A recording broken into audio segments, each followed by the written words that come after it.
This is 5 Minutes to Change Your Life.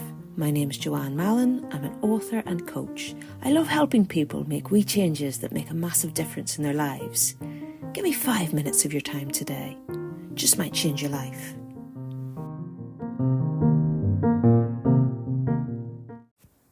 Hey, hello, what about you? How you doing?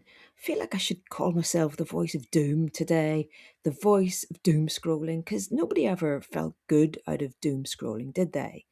Hey, tell you what, let's take back our time and break that scroll. Because you know how it goes. You pick up your phone to check the weather or something. Next thing you know, half an hour's gone by and you don't feel rested and you don't feel especially good about yourself. You don't feel like you've gained anything.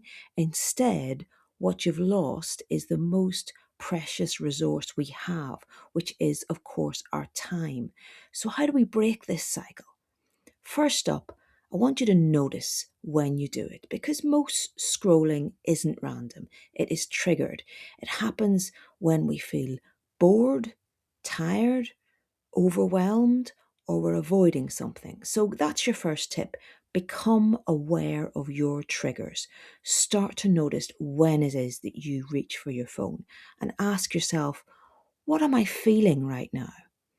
Now, you don't need to change anything yet. Just notice that pattern and your triggers.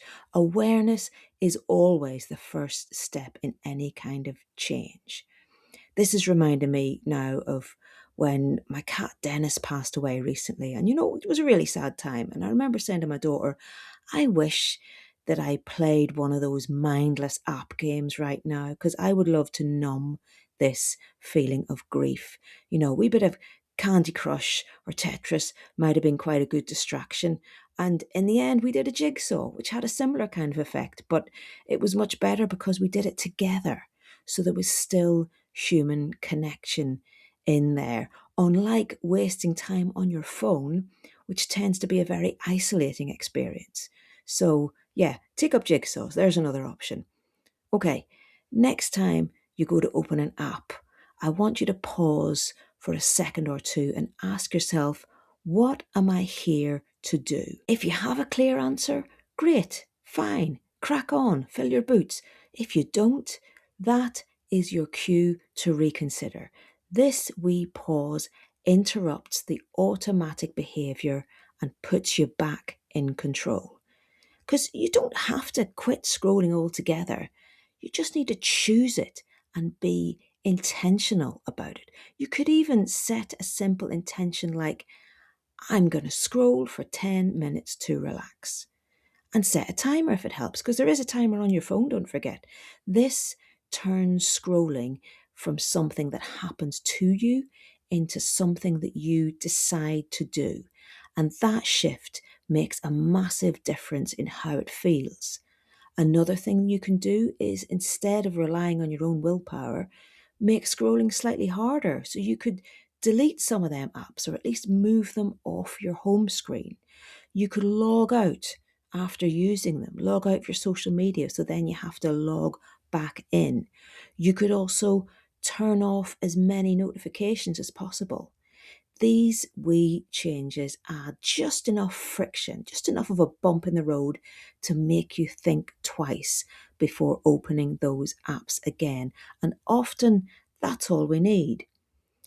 If you're a big scroller and you try to just stop, your brain will look for something else to fill the gap. So, another thing you can do is give it an alternative. So, when you feel that urge to scroll, try just stretching your body, maybe taking a few deep breaths, maybe stepping outside for a minute, or even just looking outside, or maybe drinking a glass of water. Just keep it easy, keep it accessible, because you're not removing that habit, you're redirecting it. And finally, I want you to be kind to yourself about your scrolling habit.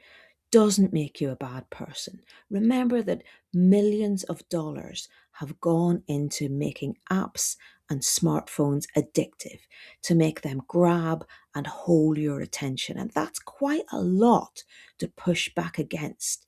But remember that your time and attention are valuable.